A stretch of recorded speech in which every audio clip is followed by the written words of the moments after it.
¿Qué tal? Bienvenidos a Cosa Pública 2.0. Muchísimas gracias por estarnos acompañando en esta nueva emisión, en esta emisión de este jueves 18 de septiembre aquí en Cosa Pública 2.0, donde cada tarde le presentamos una selección de los temas sociales y políticos más relevantes desde una perspectiva crítica. Vamos a empezar el programa como habitualmente lo hacemos, presentándole en primer plano la crisis por desaparición de personas por varios casos. Uno es la queja de una familia por una desaparición reciente, pero también un caso muy importante que presentan los colegas del diario Milenio es la desaparición de 3 personas en el año 2001 y cómo está detenido el presunto responsable de desapariciones, pero cómo se niega a dar información sobre estos casos. Vamos a presentar la información sobre este tema y también el número de bolsas extraídas en la fosa clandestina de Las Agujas y un balance de cómo aumentaron las desapariciones en el gobierno de Andrés Manuel López Obrador. Hablaremos también de la guerra informal sobre este caso dramático de 6 cuerpos encontrados en Ojuelos y las controversias entre los gobiernos de Jalisco y Zacatecas por este asunto, pero también tendremos temas acerca de la ciudad neoliberal. Lamentablemente este año aumentaron las víctimas que ha dejado el temporal. Hablaremos también de otros asuntos sobre temas de la Universidad de Guadalajara y finalmente también le informaremos sobre el genocidio en curso allá en Gaza. Asunto el más cruel, el más dramático que estamos viviendo aquí en el mundo en este momento, esta masacre, esta destrucción totalmente inhumana que está cometiendo el Estado de Israel tratando de desplazar a la población palestina. Desde el día de ayer le informábamos que el gobierno de Israel dio 48 horas a 500,000 de personas. Imagine usted. Siempre me parece es importante ponerlo en contexto que llegara una fuerza de ocupación aquí al estado de Jalisco y les dijera a los habitantes de Tonalá y de Tlaquepaque que en 2 días tienen que dejar sus casas e irse a otro lado, porque todo eso va a ser devastado. Eso es lo que está ocurriendo allá en Gaza. Pero entre tanto tendremos 2 entrevistas, una con el doctor Víctor Manuel González Romero, con quien vamos a dialogar sobre un análisis que está presentando acerca de cómo los homicidios han ido disminuyendo en Jalisco, pero cómo las desapariciones van aumentando, y con Enrique González del Centro de Derechos Humanos del ITESO, con quien vamos a dialogar sobre una toma de muestras que va a hacer la Fiscalía General de la República en este Centro de Derechos Humanos. Es el menú de temas que tenemos para usted. Antes de los detalles, saludo con gusto a mi compañero Jesús Estrada. Jesús, ¿qué tal? ¿Qué tal, Rubén Martínez? Un gusto acompañarte. Gracias a ustedes por acompañarnos como cada tarde. Vamos a arrancar porque hay mucha información sobre la crisis en torno a personas desaparecidas. 2 casos en concreto. Vamos a enfocarnos en el primero que publica el diario Mural. Tiene que ver con la desaparición de Jesus. Los familiares señalan omisiones, en este caso a 18 días de la desaparición de Abraham Emanuel Pacheco Partida. Su familia ve omisiones y dilaciones, así como un manejo hermético del caso por parte de la Fiscalía de Jalisco. Abby, su hermana, la hermana de Jesus, como se le conoce, relató que no han tenido certeza de avances reales en la indagatoria desde el 30 de agosto, que es cuando el joven salió de su casa para grabar un supuesto bautizo en Tonalá. Y sobre este tema están hablando también. Uno de los principales reclamos de la familia es la falta de acceso a las grabaciones del C5.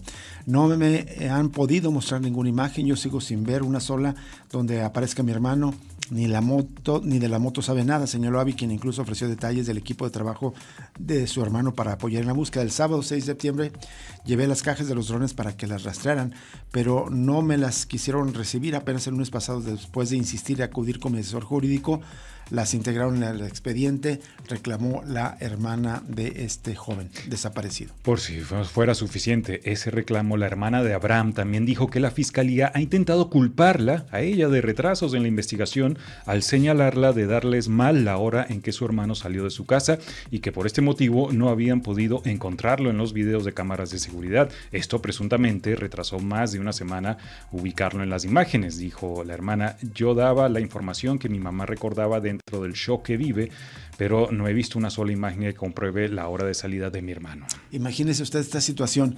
La fiscalía acusa a la familia de no darle la información correcta y por eso retrasar la información. ¿Qué no tienen maldita empatía de asumir que puede la familia, como está justamente en este momento en shock o tener evidentemente dudas razonables de las horas precisas en las que salió su hijo, pues está desaparecido. ¿Cómo quieren que reaccionen? Es impresionante lo que hacen las autoridades. Las acciones de las autoridades, expuso Abby, contrastan con lo que ha declarado sobre el caso Blanca Jacqueline Trujillo, vicefiscal especial en personas desaparecidas.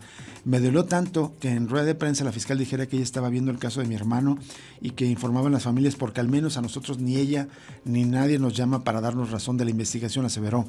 Abby destacó que la única persona que le ha brindado confianza es su asesora jurídica, Gabriela Alonso, quien asumió el caso apenas el 12 de septiembre y cumplió de inmediato con el envío de oficios. Ahora, este caso también es de particular relevancia porque la desaparición de Abraham Emanuel Pacheco podría presuntamente estar vinculada con una desaparición masiva. Se recuerda en esta nota de Mural que en las indagatorias se estableció que Abraham conoce a Gustavo Torres Reyes, quien fue privado de la libertad junto con la artista Franny Arteaga y Bersain Rodrigo Vázquez Coutinho. Esto ocurrió el 27 de agosto, hay que recordar, fue en una galería de arte.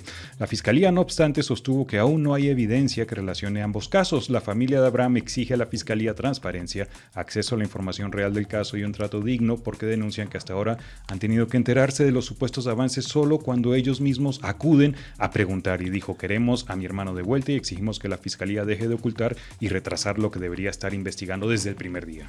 Vamos a darle seguimiento a otro caso de desaparición masiva. Hace 5 años desaparecieron Kenia, Carla y Jaime, acá en Zapopan, muy cerca, aquí en Tabachines. Sus madres siguen sin respuesta, aunque el presunto responsable aceptó su culpabilidad ante un juez, se niega a revelar el paradero de las víctimas e incluso ha puesto sus condiciones para darlo a conocer. Es una historia que presentan los colegas del diario Milenio. Y la historia es la siguiente: el 5 de agosto de 2025, Marcelino N. está frente a un juez en el penal estatal de Puente Grande y las madres de Kenia, Carla y Jaime, desaparecidos desde 2020, se lleva a cabo una audiencia crucial en la que ella espera una pista, cuando de pronto él acepta su culpabilidad por las desapariciones. Marcelino, conocido como Takeshi, fue detenido en 2023. Se declara responsable de las desapariciones a cambio de negociar con el juez una reducción significativa de su pena. Sin embargo, no dice dónde están los desaparecidos. En este amplio reportaje cuenta que a las familias no les importa cuánto tiempo vaya a estar en la cárcel este sujeto o cómo será castigado. Ellas quieren saber dónde están sus hijos vistos por última vez en Zapopan, pero a Takeshi no parece importarle el dolor de las madres y se reserva a declarar dónde están los cuerpos. 1 mes y 2 semanas después, Ana, la mamá de Kenia, no ha perdido la fe. La Fiscalía de Jalisco negocia con el presunto criminal una reducción mayor a su sentencia para que diga dónde están. Y dicen: nos dijeron que no pasaría 1 mes, pero pues ya pasó y seguimos esperando la audiencia de sentencia.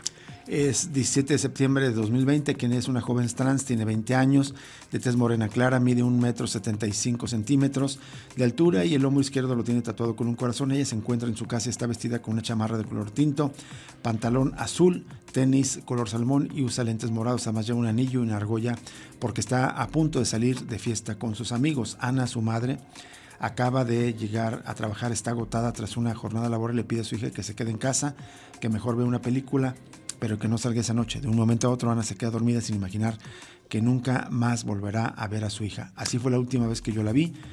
Vi que se sentó a cenar, se fumó el cigarro y me quedé profundamente dormida, dijo la madre. Por su parte, Carla García Duarte es una chica trans, tiene 22 años de edad, de tez morena clara, complexión delgada, mide 1,76 m, cuenta con un tatuaje, un símbolo del infinito con una pluma, así como también su nombre tatuado en el cuello. Viste una blusa blanca con chamarra tipo cazadera de color beige. Ese día, ella camina por la calle rumbo a la casa de su madre, Margarita Sánchez, cuando de repente se la encuentra junto con sus sobrinos, es el relato. Llegan a la casa y está todo oscuro, no tienen servicio de electricidad, ingresan a una de las recámaras. Carla, como de costumbre, revisa sus redes sociales en su teléfono y se queda de pie en el marco de la puerta. Margarita la observa reír sin parar, no sabe por qué, pero por unos momentos no deja de mirarla sin que se le cruce por la mente que es la última vez que estarán juntas. Carla le dice a su mamá que ahorita regresa, que irá a las 5 esquinas a platicar con sus amigos Kenia y Jaime, y posiblemente de ahí irán a otra reunión. Margarita siente un presentimiento y trata de convencerla de que no vaya o que al menos regreses temprano. Si te vas, no te tardes, le dije. Nunca me imaginé que ese día iba a ser el último y hasta hoy no la he vuelto a ver. La tercera víctima es Jaime Adrián Ramírez. Es un hombre de 28 años, de piel morena clara, mide 1,60 m, de complexión delgada. Durante su infancia se pasaba el día entero practicando judo en el CODE, pero desde joven trabajaba en la compra y venta de cosas usadas junto a su madre María Solís para contribuir con el hogar. Son las 10 de la noche de aquel día y apenas llega a su casa después de un día de descanso. Desde la puerta y por toda la vivienda se esparce el olor a comida porque María está cocinando. Cuenta en aquel momento chiles rellenos, que es el platillo favorito de su hijo.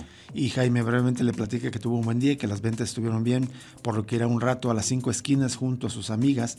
María le insiste en que cene primero, pero Jaime responde que lo hará cuando regrese. Saca su cartera y le da un billete de 20 pesos por un yogur que le debe a su abuela. María lo toma, le pide que se vaya con cuidado y sin saberlo ese billete se convertirá en el último recuerdo de su hijo. Mi mamá guardó por mucho tiempo ese billete y murió esperando que su nieto regresara, dijo la mamá de Jaime.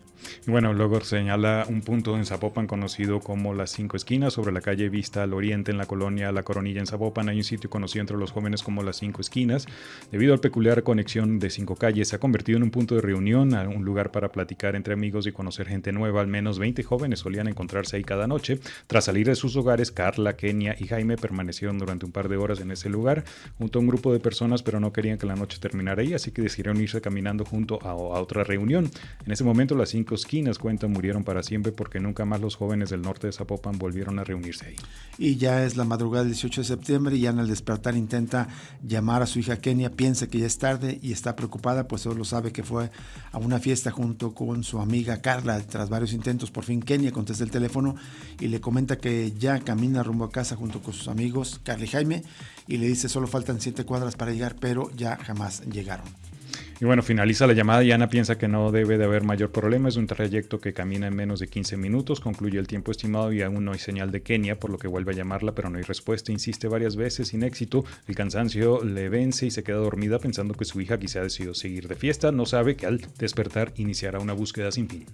Y bueno, entre los hallazgos de esta investigación, uno de los avances más relevantes en el caso son las declaraciones de 2 hermanos que presuntamente conocían a Kenia, Jaime y Carla, y ellos dijeron haber presenciado los hechos y aseguraron que fue dentro de una casa donde vieron las 3 víctimas maniatadas y golpeadas, pero todavía con vida. En la zona del Mirador del Potrero, las madres obtuvieron información de una finca donde presuntamente estarían los cuerpos, pero la fiscalía no consiguió la orden de cateo para inspeccionarla. Años después, una mujer aseguró conocer a Kenia, a Carla y a Jaime. Relató que alguna vez fue privada de la libertad en esa misma vivienda, aunque logró sobrevivir. Esta coincidencia hace pensar a las familias que posiblemente estén ahí. Dicen, me golpearon, me torturaron junto con otras 3 personas, pero una de ellas desgraciadamente falleció y era la misma casa a la que yo fui cuando desapareció Kenia. 4 años después, esa propiedad ya cuenta con un sistema de videovigilancia. Y ahora que se cumplen 5 largos años con la misma incertidumbre, con la misma impotencia, la misma tristeza, con el corazón roto. Es la voz de Ana, madre de Kenia. Pensábamos que iban a pasar unos días, a lo mejor una semana, 15 días y que volverían, pero por desgracia ya han pasado estos 5 años. Duele ver que te quedas con los abrazos que nunca le diste, palabras que quisiste decirle, pero nunca pensaste que la vida te lo iba a arrebatar de esta manera. Es la voz de María, madre de Jaime. Y bueno, están esperando que el presunto responsable, que está negociando ante un juzgado de Puente Grande que le reduzcan la pena, pues que revele el secreto donde están los desaparecidos. Vamos a una pausa y regresamos con la primera entrevista de esta tarde.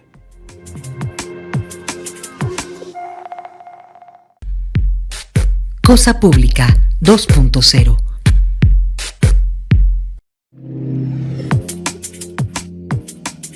Regresamos a Cosa Pública 2.0 y vamos a esta conexión, esta videollamada con el doctor Víctor Manuel González Romero hasta Puerto Vallarta, donde radica.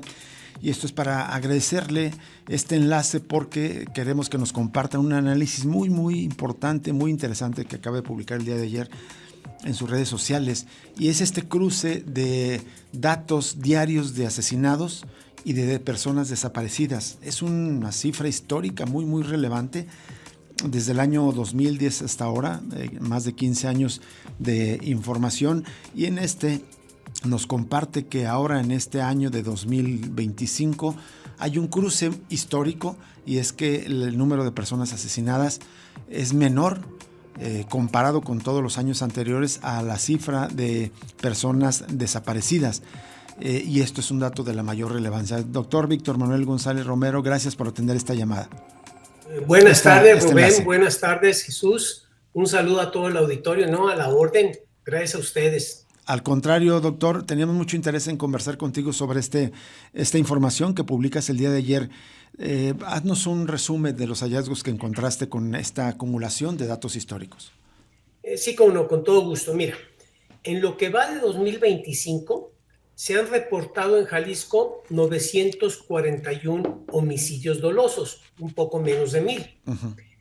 En este año también se han reportado la desaparición de 2,336 personas. De esas personas desaparecidas, 1,144 siguen sin localizar.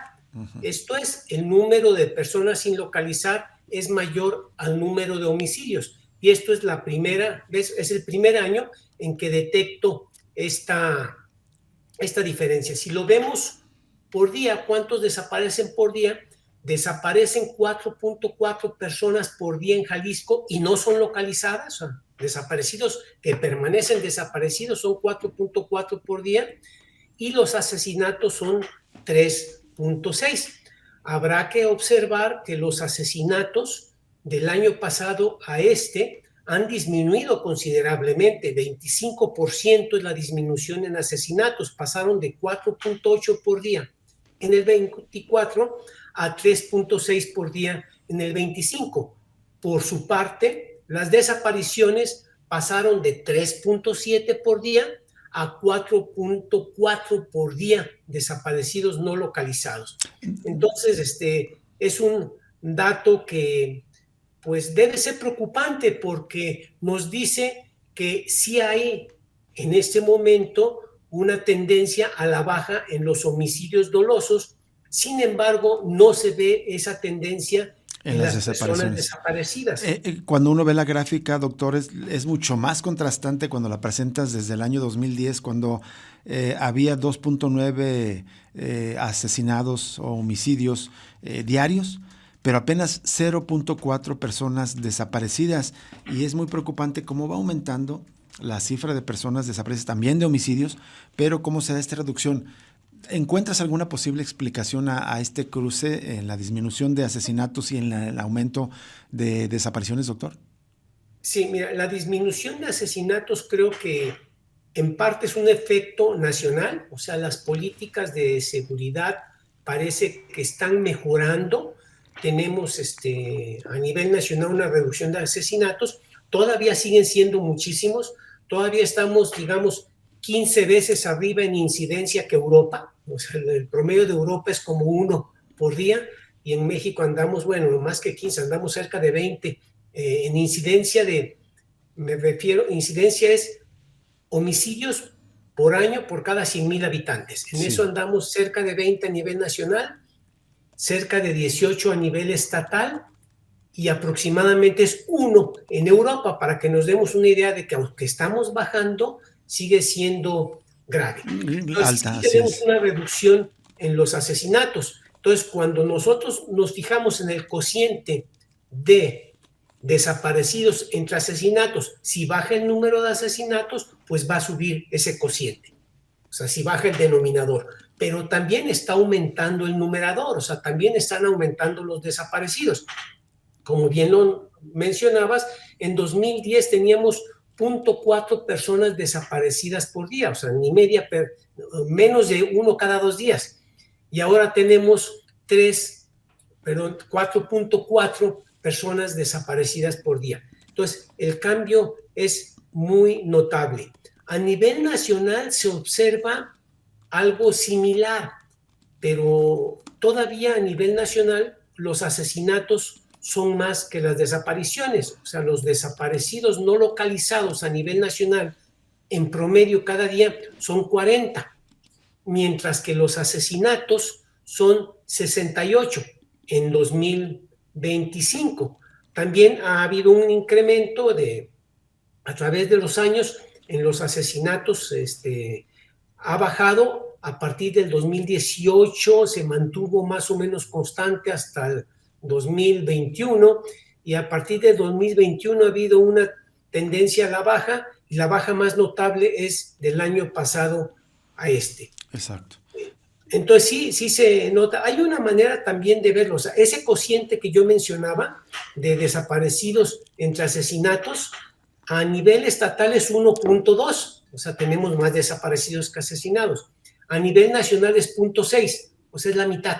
¿Sí? O sea, tenemos el doble. El cociente de desaparecidos entre asesinados es el doble en Jalisco que a nivel nacional.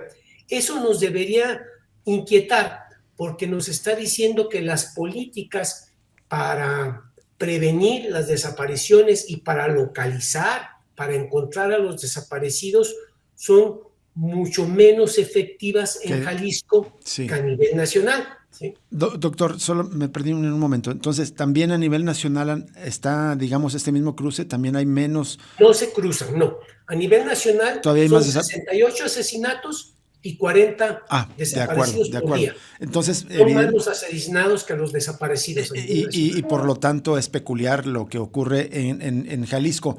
Ahora, en conjunto, esto podemos leerlo como también una versión, digamos, siempre que hay cifras a la baja, evidentemente que los gobiernos suelen festinarlo, lo ha hecho Claudia Sheinbaum también festinando que han disminuido, creo que en la misma proporción que en Jalisco, 25% el índice de homicidios dolosos, pero no reconocen que hay una crisis por desaparición de personas. En conjunto sigue siendo una violencia en que entre asesinados y desaparecidos sigue siendo alta. Así es, y yo diría dos hipótesis. Sí. Una es que cada vez más el crimen organizado está usando la desaparición en lugar de que se vean los cuerpos, pues de que, como le hacían antes, de que nos dejen los cuerpos hasta en las calles, ¿no? O sea, que cada vez están usando la desaparición como sustituto del homicidio doloso, por eso de que mientras no hay cuerpo no hay delito. Entonces, ese es un efecto. Y el otro efecto es que sí están disminuyendo los asesinatos, pero las desapariciones están aumentando o en el mejor de los casos no están disminuyendo, que ya son altísimas. Así es. ¿Qué tal, Víctor Manuel González Romero? Le saluda Jesús Estrada, un gusto escucharle. Quería hacerle una pregunta porque me llama la atención el indicador de que este año está aumentando esa desaparición. Sin embargo, la semana pasada el gobierno de Jalisco emitió un comunicado donde señalaba que de enero a agosto de este año reportaba una disminución, me parece que de alrededor de 15% en la cantidad de desaparecidos. Hay un contraste, ¿no? Sí, mira, en este tema hay que tener mucho cuidado con las estadísticas, porque son números dinámicos. Lo trataré de explicar. Para cada persona hay 3 fechas. La fecha en que desaparece, la fecha en que se reporta la desaparición y la fecha en que se localiza, si es que se localiza esa persona, ¿sí? Entonces, el gobierno de Jalisco, mañosamente, diría yo, en la información que da, privilegia los localizados y los pone por año de localización, o sea, por el año actual, digamos. Los localizados en el 2025 por año de localización, pues son todos los localizados en 2025, aunque hayan desaparecido años previos, 24, 23. Sin embargo, para el caso de los desaparecidos, solamente pone los desaparecidos este año. No nos pone los que desaparecieron en años anteriores y hasta este año se reportan. Entonces, es una manera de que sin mentir realmente engañan porque no dan las cifras completas. Entonces, yo creo que esto lo ha hecho este gobierno y lo tiene muy depurado. Doctor, entonces, como decías, esta es una muestra de que a lo mejor hay una convergencia de políticas del gobierno federal y del gobierno estatal para prevenir o disminuir homicidios, pero no se revelan el mismo éxito en la política contra la desaparición de personas. Así es, las políticas en seguridad están ayudando a disminuir los homicidios, al menos de acuerdo a lo que vemos en los datos, pero no así los desaparecidos. Entonces, parece que los desaparecidos siguen siendo olvidados. Así es.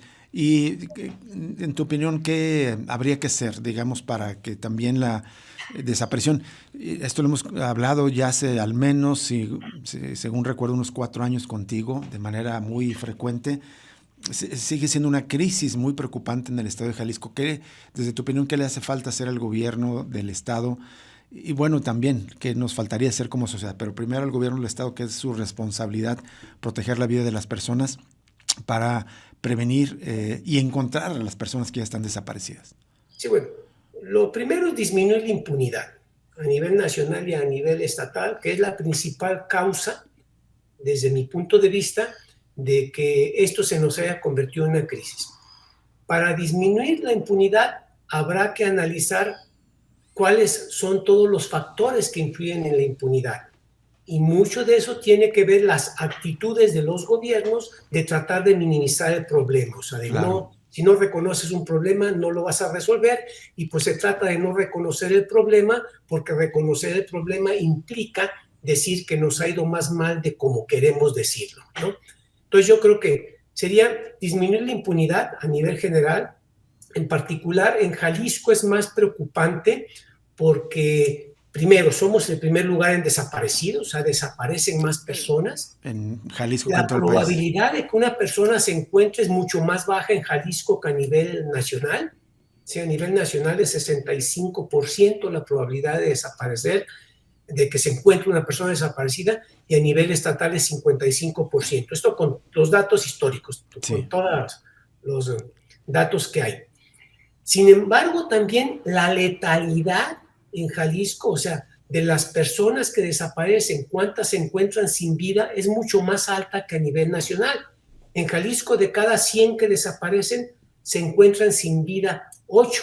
Y a nivel nacional, de cada 100 que desaparecen, se encuentran sin vida 5. Entonces, habrá que analizar qué está pasando ahí. Se pueden tener muchas hipótesis, ¿sí? La voluntad del gobierno es clave. Hasta la fecha, no tenemos una base de datos en Jalisco que sea confiable, en tiempo real, como la prometió el gobernador. Hasta la fecha, no se han alimentado los datos a la base de datos nacional de marzo del 22 a abril del 25. Luego también hasta la fecha, aunque se está reportando los datos a la base de datos nacional, se está haciendo parcialmente. Prácticamente se está reportando 1 de cada 2 de los que conoce la autoridad, ¿sí? Entonces, son muchos factores que nos dicen que no se ve una voluntad política realmente resolver el problema, más todo lo que ustedes han estado comentando, de cómo tratan a las personas. Si una persona desaparece, se tiene que buscar inmediatamente, o sea, y se tiene que hacer todo el proceso, pero bueno, ustedes lo han estado difundiendo, han estado platicando con muchas de las víctimas y saben cómo se está tratando. Entonces, de parte de la autoridad hay tantas cosas. Yo diría bajar la impunidad y cumplir la ley, punto. O sea, la ley no está mal. Lo que está mal es que no la cumplimos, las autoridades no la están cumpliendo. Exactamente. Aprovechando. Desde el punto de vista de la sociedad, bueno, yo creo que algo importante es pues estar más al tanto de estos datos y reclamar a las autoridades que este problema se resuelva, ¿sí?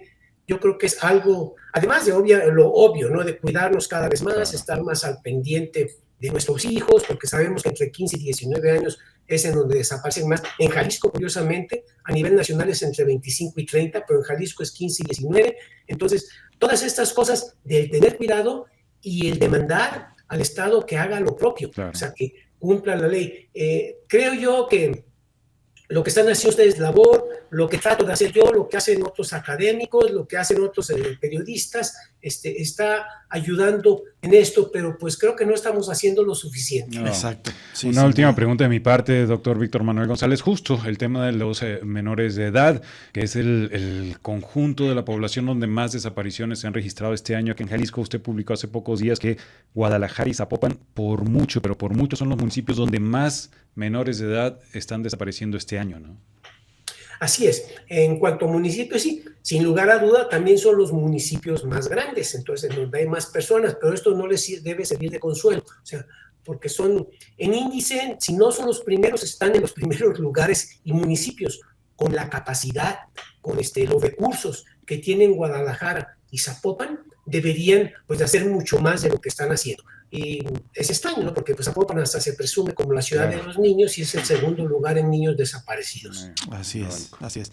Doctor Víctor Manuel González Romero, te agradecemos enormemente esta videollamada para compartir esta información tan relevante. Te agradecemos tu esfuerzo de análisis sobre este tema tan importante para Jalisco como es la crisis por desaparición de personas, y seguimos en contacto contigo más adelante.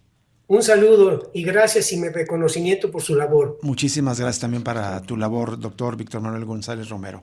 Buenas tardes hasta Puerto Vallarta. Nos vamos a una pausa y regresamos con una segunda entrevista, en esta ocasión con Enrique González. Él es director del Centro de Derechos Humanos del ITESO y tiene información importante que nos va a compartir.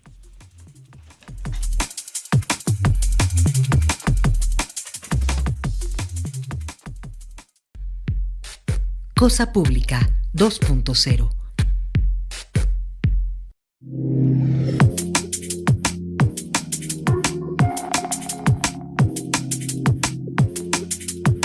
Seguimos en Cosa Pública 2.0 y vamos a la línea telefónica para saludar y agradecer a Enrique González. Él es director del Centro de Derechos Humanos del ITESO.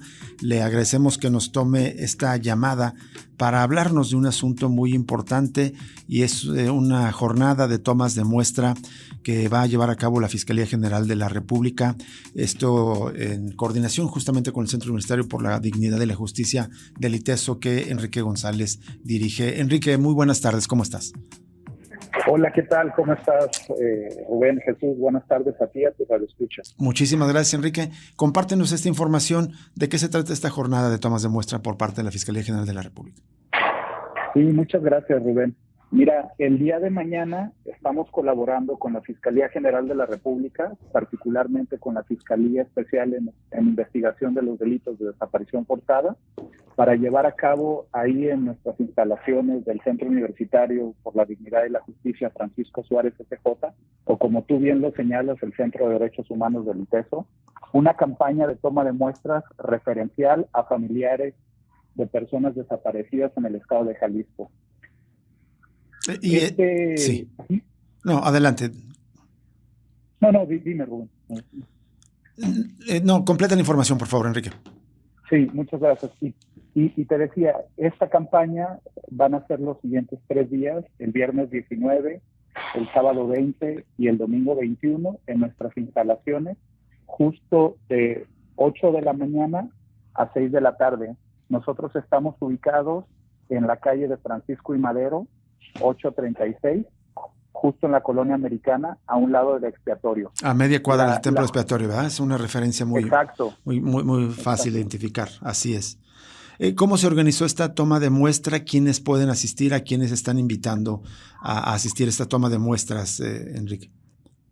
Pues fue muy interesante, Rubén, porque justo la CGR estuvo consultando con colectivos de familiares que buscan a sus seres queridos, buscando un espacio que les brindara seguridad y certeza para esta jornada, y algunas de ellas, particularmente del colectivo, algunos colectivos aquí del área metropolitana, señalaron como espacio físico pues nuestro centro, como un lugar donde se sentirían seguras para poder llevar a cabo esta jornada. Entonces fue como la PGR se puso en contacto con nosotros como institución educativa y hemos estado dando las facilidades para que se lleve a cabo esta jornada. Enrique, ¿por qué es la Fiscalía General de la República y no la Fiscalía Estatal? No sé si se trate de casos de desaparición forzada o sencillamente son de las acciones de búsqueda que lleva a cabo habitualmente la Fiscalía. No sé si nos puedas explicar este punto. Sí, bueno, recordar, Rubén, que la competencia y jurisdicción en caso de desaparición de personas de manera forzada por particulares, pues la competencia la tiene la Fiscalía General de la República y también las fiscalías de los estados, ¿no? Al final de cuentas es algo que puede ser una competencia concurrente. Y en este caso, si bien existen registros que se han generado de parte del Instituto Jalisciense de Ciencias Forenses, a partir de algo que se denomina como archivos básicos de identificación forense, esta labor que está haciendo la CGR es coadyuvante para poder nutrir esos archivos básicos de identificación forense a partir, pues como tú sabes, del incremento del número de carpetas de investigación de personas desaparecidas, ¿no? Entonces, esta es una facultad concurrente que está complementando el trabajo que hace Ciencias Forenses aquí en Jalisco. De acuerdo. ¿Qué tal, Enrique? Te saluda Jesús Estrada, un gusto escucharte. Sí, de hecho, particularmente fue el colectivo Guerreros Buscadores de Jalisco el que resaltó la importancia de esta actividad que estás informando. De hecho, señaló, es una oportunidad crucial para recabar información genética que pueda ayudar a identificar a las personas desaparecidas y reunirlas con sus familias. Hay que recordar que Guerreros Buscadores es el que destapó en marzo de este año los horrores allá en el rancho Izaguirre. Enrique, una duda entonces, no importa, digamos, que una familia haya interpuesto una denuncia por desaparición en la Fiscalía Estatal, puede acudir a esta toma de muestra de la Fiscalía General de la República. Es la invitación, digamos, a todos. Sí, la invitación es cualquier persona que tenga un familiar que haya sufrido la desaparición aquí en Jalisco, es acercarse tanto el viernes, sábado, domingo, 8 de la mañana a 6 de la tarde en nuestras instalaciones, para que se le haga el registro de su muestra para esta jornada. ¿Qué tendrían que llevar, Enrique, para participar en la toma de muestras? Bueno, pues estar en condiciones de asistir físicamente y una identificación oficial, porque justo digamos que va a estar el químico farmacobiólogo levantando la muestra al lado de un perito, que es un ministerio público, que va a generar una actuación para que se mantenga la cadena de custodia de esta muestra. ¿Tiene que llevar también alguna copia de la denuncia por desaparición? Si tienen la carpeta de investigación presente, está perfecto que se la lleven, pero no es necesario. Okay. Solamente con la identificación. Con identificación oficial. Enrique, y bueno, pues ya estamos dialogando contigo sobre esta invitación, sobre esta convocatoria, y no sé, no dejo de reflexionar que lo hacemos bien, pues es una invitación a una toma de muestra, pero no es común en muchas sociedades una invitación a una toma de muestra sanguínea para llegar a un proceso de investigación. Es decir, hemos normalizado algo que estamos viviendo y detrás de todo eso hay una crisis forense y hay una crisis por desaparición de personas. Háblanos de esto, Enrique, por favor, sí, de lo que estamos viviendo aquí en Jalisco. Me parece también que bueno que lo resaltes porque es parte de no banalizar pues este mal que nos está quejando como sociedad o este flagelo, la desaparición forzada de personas y por particulares. Me parece que justo como ya lo han tratado en este espacio radiofónico las familiares que buscan a sus seres queridos, pues es el gran flagelo que vive nuestro país y particularmente Jalisco es el epicentro de este horror. Jesús, Rubén, ustedes cotidianamente reportan, nosotros somos la entidad federativa con mayor número de personas desaparecidas, alrededor de 16,000 según el registro nacional, y pues este horror no deja de aparecer, ¿verdad? Claro. Entonces sí, de cierta manera es como irónico que en un espacio radiofónico universitario otra universidad esté generando esta invitación, ¿no? Pero pues eso es parte del horror que vivimos y como ustedes saben y han dado cuenta, el delito de la desaparición forzada en nuestra integridad pues ha aumentado desde el año del 2008, ¿no? Sí. Luego después hubo un aumento sustancial en el año de 2013 y el año 2021 cerró con el número de mayor concentración de casos de personas desaparecidas.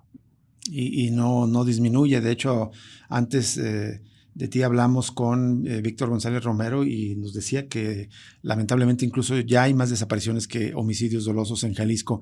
Y la otra cosa, digamos, a esta invitación es que estamos hablando de desapariciones, pero también otra crisis asociada es la crisis forense. Es decir, los gobiernos y los servicios médicos forenses no hacen lo suficiente para identificar los cuerpos que ya tienen ahí.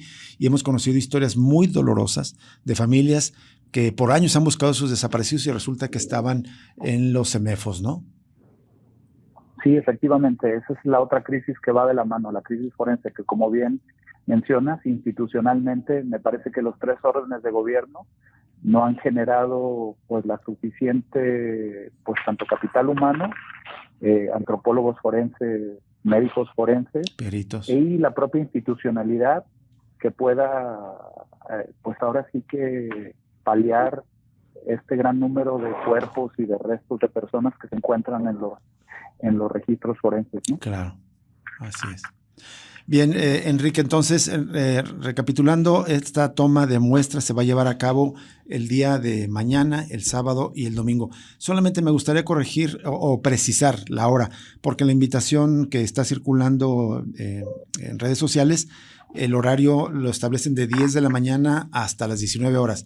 Más bien es de 8 de la mañana hasta las 16 horas, hasta las 18 horas.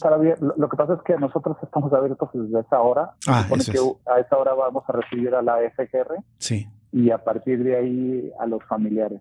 Perfecto. ¿Sí? Pero perfecto, puede ser ese horario que tú manifiestes. De todos modos, tenemos de hecho un colchón de 8 a 8. Perfecto. Entonces está dentro de este horario. Y de nuevo se trata de la calle Francisco y Madero, 836, en la colonia Americana, a media cuadra. De hecho, es el edificio contiguo prácticamente al templo expiatorio, que me parece que es una referencia que todo el mundo conoce. Ahí va a ser esta toma de muestra. Muchísimas gracias, Enrique González, del Centro Universitario por la Dignidad y la Justicia del ITESO, por compartirnos esta información. No, gracias a ti, Rubén, Jesús. Y bueno, y recordar que uno de los principios rectores de los colectivos y de nuestra propia ley en la materia de desaparición es que la búsqueda tiene que ser en vida. Por supuesto. Y que este tipo de acciones pues son coadyuvantes, pero la búsqueda siempre se hace en vida. Se tiene que ser en vida. Muy bien, coincidimos contigo, Enrique. Gracias de nuevo por atender esta llamada. De nada, Jesús, Rubén. Gracias. Buenas tardes, hasta luego. Solo complementando la información, digamos, relacionada con esto, por una parte, hace unos instantes el Notisistema publica una nota que dice: luego de que el INEGI reportara que en el Instituto Jalisciense de Ciencias Forenses permanecían solo 4 cuerpos sin identificar, las autoridades aclararon hoy que se trató de un error posiblemente informático.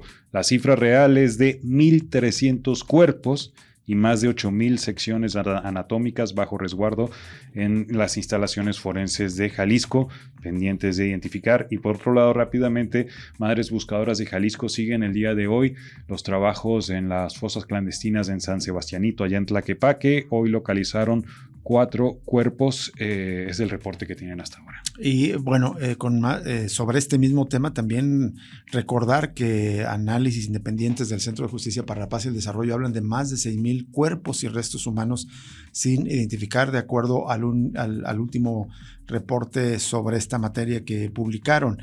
Y también sobre las fosas clandestinas, ya son, de hecho ayer lo compartías, Jesús, solo recordarlo, que son 270 bolsas extraídas en la fosa de las Agujas.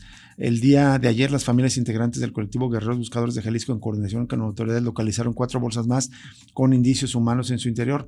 Los trabajos emprendidos en el predio Las Agujas, en Zapopan, que está a 2 kilómetros del CUCBA, este Centro Universitario de Ciencias Biológicas y Agropecuarias de la Universidad de Guadalajara, suman ya 270 bolsas plásticas con indicios y restos humanos en su interior, de acuerdo con lo dado a conocer por Indira Navarro, líder e integrante de este colectivo que reportó esta fosa clandestina.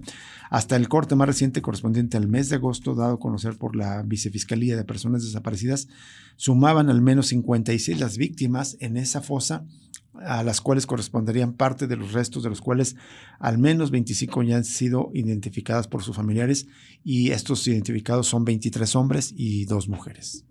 Vamos a una pausa y regresamos con más información en Cosa Pública 2.0.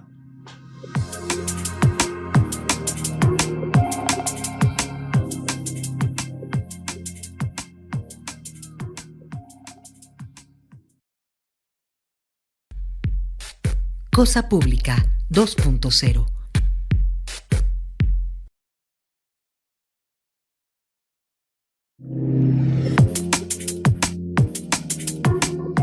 Es 18 de septiembre hoy. Dentro de una semana, el próximo viernes, se cumplen 11 años. 11 años ya de este caso emblemático, paradigmático, traumático también diría, que fue la desaparición masiva de 43 estudiantes normalistas rurales de Ayotzinapa, en lo que se conoce como la trágica noche de Iguala. 43 estudiantes desaparecidos en un solo episodio, 6 personas asesinadas también en este hecho de represión brutal. Es decir, no fue solamente que alguien llegara y se los llevara, sino que fue un operativo que duró varias horas en distintos sitios de la ciudad de Iguala, lo que habla de una coordinación de distintas entidades estatales, fuerzas de seguridad municipales, estatales, nacionales también, y nacionales, por nacionales hablamos de Policía Federal en ese momento, y también de elementos del ejército, y luego la conexión con el crimen organizado, lo cual pues nos revela que este contexto de desaparición ocurrió justamente en un contexto de narcoestado. Bueno, a casi 11 años de este hecho traumático, de esta desaparición forzada, los madres y padres denunciaron que las investigaciones siguen sin avances significativos. Acusaron al Estado mexicano de proteger a los responsables y exigieron a la presidenta Claudia Sheinbaum profundizar 5 líneas de investigación clave para esclarecer el caso. Es un reporte de los colegas de Desinforme.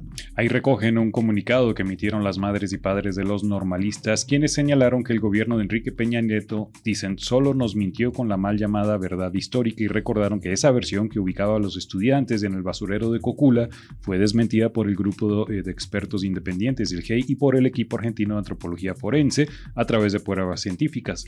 Respecto al sexenio de Andrés Manuel López Obrador, las familias aseguraron que, aunque hubo avances iniciales, el proceso se detuvo al enfrentar la implicación del ejército. Dicen, el presidente faltó a su palabra de encontrar a nuestros hijos para defender a capa y espada a los militares. Indicaron que varios detenidos han sido liberados. Y sobre la actual administración de la presidenta Claudia Sheinbaum, informaron que han sostenido 5 reuniones con la presidenta, pero expresaron preocupación por la falta de claridad en la conducción del caso. Exigieron que se investigue al ejército, se revise la telefonía celular de los estudiantes, se agilicen extradiciones clave y se responsabilice a autoridades estatales involucradas. Seguiremos firmes y no vamos a claudicar en la exigencia de la presentación con vida de nuestros hijos.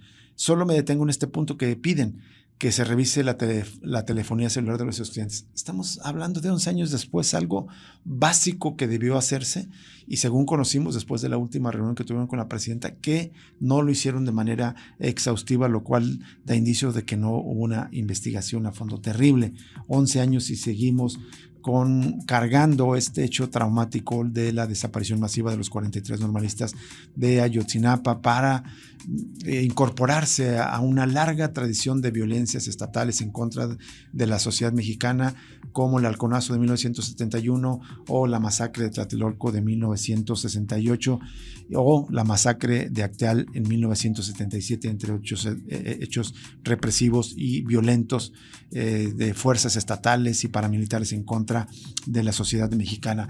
Y bueno, antes de irnos le compartimos este asunto también de guerra informal que ocurrió entre Jalisco y Zacatecas. El fiscal de Jalisco, Salvador González de los Santos, dijo que los 6 cuerpos localizados el martes en Ojuelos siguen en calidad de no identificados y están bajo el resguardo del Instituto Jalisciense de Ciencias Forenses, donde les practican los peritajes para su identificación, y precisó que los cuerpos continuarán en el CEMEFO de Jalisco hasta que sean identificados y que puedan avanzar las investigaciones. Dijo también, por cierto, que tenemos que saber quiénes son estas personas, lograr su identificación y hacer las investigaciones correspondientes por nuestro lado, y desde luego solicitando la colaboración en su momento del estado de Zacatecas. Pero hay una controversia porque las autoridades de Zacatecas no admiten que de entrada que estos cuerpos hayan sido asesinados en su estado. El fiscal de Jalisco dijo que lo que tenemos que fueron encontrados en Jalisco, tenemos datos e información que inicialmente los habían depositado, los habían dejado en las partes de Zacatecas. Cuando en Zacatecas van a un lugar, no encuentran ya los cuerpos, posteriormente los encontramos en Jalisco.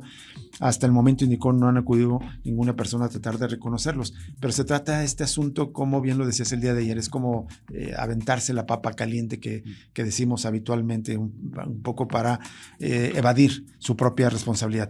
Con esto nos vamos. Le agradecemos enormemente que nos haya acompañado en Cosa Pública 2.0 en esta tarde. Gracias a Alejandro Coronado en producción, Stacy Torres en asistencia de producción, Emanuel Candelas desde la mesa de operaciones, Jesús Estrada y Rubén Martín. Le agradecemos que nos haya acompañado. Lo invitamos a permanecer en sintonía de Radio Universidad de Guadalajara y lo invitamos a que mañana nos acompañe a otro análisis crítico de realidad aquí en Cosa Pública 2.0. Hasta mañana. Gracias. Hasta luego.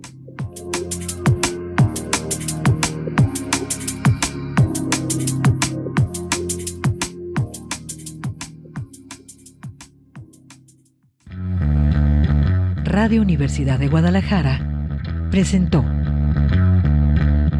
Cosa Pública 2.0. Rubén Martín y Jesús Estrada con el análisis crítico de la actualidad.